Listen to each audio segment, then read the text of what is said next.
Sir అలాగే ఇప్పుడు పిల్లల్లో జ్వరం ఎలా తగ్గుతుంది? ఎంత టైంలో తగ్గుతుంది? సో ఒక్కసారి థర్మోమీటర్లో మెజర్ చేసిన తర్వాత సపోజ్ ఒక బేబీకి 100 డిగ్రీస్ నుంచి 101 వరకు ఉన్నదంటే యూజువల్గా పారాసెటమాల్ మందు ఇచ్చిన తర్వాత ఒక 45 మినిట్స్ వరకు టైం పడుతుంది మనకి జ్వరం తగ్గడానికి. ఓకే. బట్ యూజువల్లీ ఫీవర్ వస్తుందంటే మదర్ యూజువల్లీ యాంగ్జైటీ ఉంటుంది. సో ఎవ్రీ 15 నిమిషాలకి 20 నిమిషాలకి మెజర్ చేస్తూ ఉంటారు జ్వరం తగ్గట్లేదని. అది అన్నెసరీగా భయాందోళన పెంచుతుంది కానీ ఏ పరంగా హెల్ప్ చేయదు. సో యూజువల్గా పారాసిటమాల్ ఇచ్చిన తర్వాత ఒక 1 అవర్ వరకు వెయిట్ చేయాలి. ఓకే. ఓకే. బట్ అదే జ్వరం 104 ఉన్నది 103 ఉన్నదంటే దాంట్లో క్విక్ యాక్షన్స్ అయితే తీసుకోవాల్సిన అవసరం ఉంటుంది. దాంట్లోని మీరు పారాసెటమాల్ మందుతో పాటు బాడీని ఒక తడిగుడ్డతోటి తొడడం స్టార్ట్ చేయాలి. ఎందుకంటే బేబీస్ బ్రెయిన్ యూజువల్గా ఇమ్మెచ్యూర్ ఉంటాయి. సో ఈ జ్వరాన్ని బేబీస్ యూజువల్గా టాలరేట్ చేసుకోలేరు.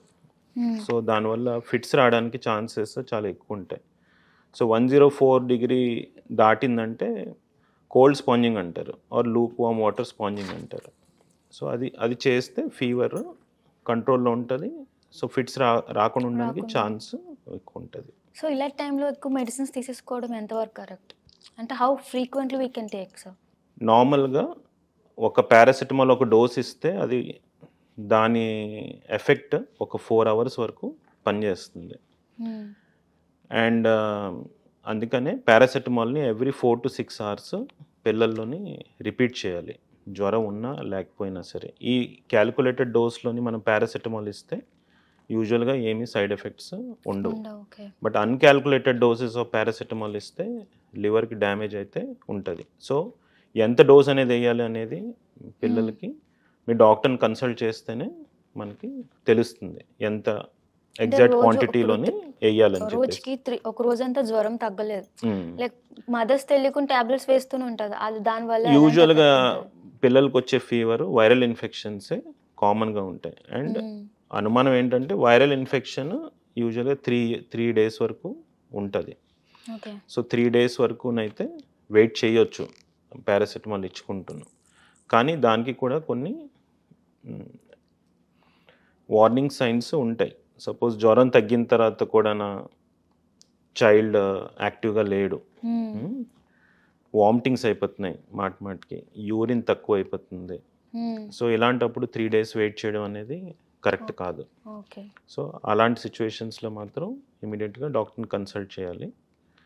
అండ్ జ్వరం తగ్గిన తర్వాత చైల్డ్ యాక్టివ్గానే ఉంటున్నాడు, అలాంటప్పుడు you can wait for 3 days. But ఇది కూడా మళ్ళీ ఏజ్ పరంగా చాలా వేరియేషన్స్ ఉంటాయి. సపోజ్ 3 months కంటే తక్కువ ఏజ్ చైల్డ్ ఉన్నారు, వాళ్ళకి 3 డేస్ వరకు వెయిట్ చేయడం అనేది కరెక్ట్ కాదు. వాళ్ళకి ఈవెన్ సింగిల్ డే ఫీవర్ వచ్చినా సరే డాక్టర్ని కన్సల్ట్ చేయడం అనేది కరెక్ట్. సో ఇమీడియట్ కాంప్లికేషన్స్లో ఏమేమి వస్తాయి లైక్ ఫీవర్లో? మనకి యూజువల్గా ఇమీడియట్ కాంప్లికేషన్ ఫీవర్ వల్ల వచ్చేది ఒకటేనండి, ఫిట్స్ అండి. అదే అరౌండ్ 3 to 5% పిల్లలకి ఫిట్స్ రావడానికి చాలా హై ఛాన్సెస్ ఉంటాయి. సో యూజువల్గా ఈ ఫిట్స్ ఎవరికైనా ఒకసారి వచ్చిందంటే అది 6 years వరకు మళ్ళీ జ్వరంతో రిపీట్ అవ్వడానికి ఛాన్సెస్ ఎక్కువ ఉంటాయి. సో యూజువల్గా ఈ ఫిట్స్ వచ్చినప్పుడు మాత్రం జాగ్రత్తలు వహించాల్సి ఉంటుంది. ఎందుకంటే ఈ ఫిట్స్ వచ్చినప్పుడు వామిటింగ్లు గట్రా అయిపోతే ఆ వామిటింగ్ ఊపిరితిత్తుల్లోకి వెళ్ళిపోతుంది. సో ఈ ఫిట్స్ వచ్చినప్పుడు ఇమీడియట్గా ఏం చేయాలనేది పేరెంట్కి తెలియాలి. సో ఫిట్స్ వచ్చినప్పుడు ఏం చేయాలంటే బేబీని సైడ్కి పడుకోబెట్టడం, ఇమీడియట్గానే తడిగుడ్డతోటి స్పంజింగ్ చేయడం అన్నీ చేస్తుండాలి. అలాంటి టైం అప్పుడు మాత్రం నోటు ద్వారా మందులు ఏది ఇవ్వకూడదు. ఓకే. ఎందుకంటే ఆ మందు ఇచ్చినప్పుడు మళ్ళీ ఊపిరితిత్తుల్లోకి వెళ్ళడానికి ఎక్కువ ఛాన్స్ ఉంటుంది. ఓకే. ఇలాంటి ఫీవర్ వచ్చినప్పుడు పిల్లలు ఎలాంటి డైట్ తీసుకోవాలంటారు?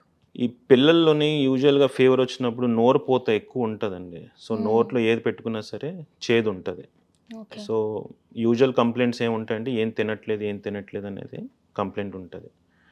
బట్ ఎప్పటివరకు అయితే చైల్డ్ ఫీవర్తో పాటు కూడా యాక్టివ్గా ఉంటున్నాడు, యూరిన్ ఒక 6 times వెళ్తున్నాడు పర్ డేలోని, డైట్ గురించి భయపడాల్సిన అవసరం లేదు. కానీ నీళ్ళైతే మాత్రం తరచూ తాగాలి. ఎందుకంటే ఫీవర్ వల్ల బాడీలో ఇమీడియట్ డీహైడ్రేషన్ అనేది బాగా కామన్ పిల్లల్లోనే. సో మదర్ ఏం చూసుకోవాలంటే జాగ్రత్తలు, తరచూ నీళ్ళు తాగిపించడానికి చూస్తుండాలి. సో ఇంకా పేరెంట్స్కి ఏం కన్సర్న్ ఉంటాయంటే నార్మల్ వాటర్ ఇవ్వాలా, ఓఆర్ఎస్ ఇవ్వాలనేది ఒక కన్సర్న్ ఉంటుంది. సో నార్మల్ ప్లెయిన్ వాటర్ ఇచ్చినా సరే అది common, except in diarrhoea ORS ఎక్కడ కూడా హెల్ప్ అవ్వదు ఎలక్ట్రోలైట్స్కి. సో నార్మల్ ఫీవర్లో ఏమవుతుందంటే నీరు తత్వం తగ్గిపోతుంది. సో ఫీవర్ త్వరగా తగ్గదు, అందుకనే నార్మల్ వాటర్ ఇస్తే సరిపోతుంది. ఓకే. అలాంటి టైంలో ఎలాంటి బట్టలు, పిల్లలు ఎలాంటి క్లాతింగ్ వేసుకోవాలి డ్యూరింగ్ ఫీవర్? సో జ్వరం వచ్చినప్పుడు, ఒకేసారి జ్వరం ఎక్కువైనప్పుడు వణుకు అనేది వస్తుందండి పిల్లలకి. అప్పుడే ఆ వణుకు తగ్గించడానికే ఎక్కువ క్లోత్స్ వ్రాప్ చేయాల్సి ఉంటుంది. కానీ ఒకసారి ఆ వణుకు తగ్గిన తర్వాత ఆ బట్టలు అలాగే ఉంచితే జ్వరం తగ్గదండి. సో వణుకు తగ్గిపోయిన తర్వాత బట్టలన్నీ ఏదైతే ఎక్స్ట్రా కవరింగ్స్ వేసామో అవన్నీ తీసేయాలి. తీసేసి స్పంజింగ్ స్టార్ట్ చేయొచ్చు ఆ సిచ్యువేషన్లోని. రైగర్స్ తగ్గిన తర్వాత, రైగర్స్తో పాటు స్పంజింగ్ చేయకూడదండి, అప్పుడు ఇంకా వణుకు ఎక్కువ అయిపోతుంది. సో ఫిట్స్ రావడానికి మళ్ళీ ఎక్కువ ఛాన్స్ అయిపోతుంది. అలాంటి టైంలో మనం స్నానం చేయొచ్చు, లైక్ వాళ్ళు పిల్లలు చేయించవచ్చండి. లూక్ వామ్ వాటర్ తోటి, గోరువెచ్చని నీళ్ళతోటి స్నానం అయితే పిల్లలకి చేయించవచ్చండి.